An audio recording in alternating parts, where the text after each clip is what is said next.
one of the greatest risks comes from being a physicist is that you might have the hubris to understand that you have understood time. There's some people who claim that they have understood time. Of course, Albert Einstein developed general relativity, which is a really great theory of time, space-time rather. And before that, Albert Einstein developed the special theory of relativity, which was a great advance. There's no denying that. It was a great advance compared to Newtonian dynamics. But the fact is, we don't understand time. You know, I'm speaking now.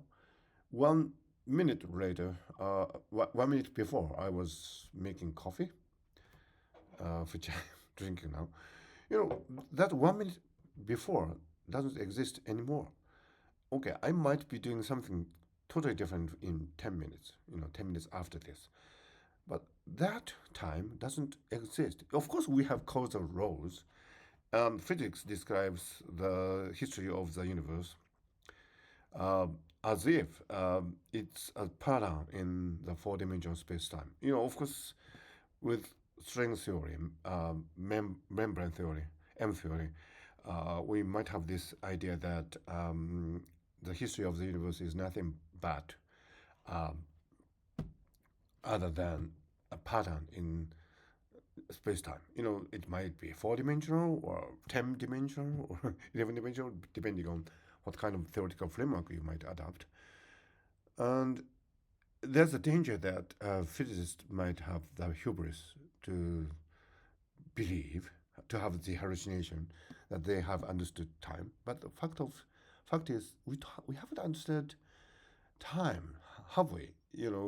It's the greatest enigma.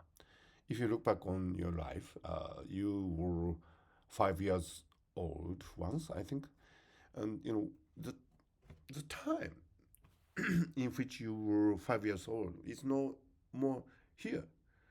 You might have some memories from that time, but it's not here. And now you have your life here, and 10 years from now, the present will be gone.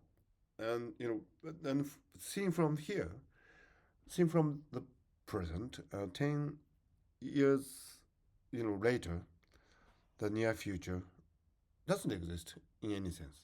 Of course, by physical equations, you might describe and predict some part of it, but we have deterministic chaos, and so we have the Lyapunov exponent and Lyapunov time, and there are many difficulties. But so anyway, what I'm trying to say is that the enigma of time is very deep, and I don't see any way to decipher it. So some physicists have written things that in which they kind of claim that they have understood time, and that's rubbish. That's rubbish. I mean, that's one of the worst intellectual hubris that you can fall into, and you know, the enigma of time is probably equivalent to the enigma of consciousness, and I am quite happy and am quite proud to be ignorant on this because we haven't understood time in any sense.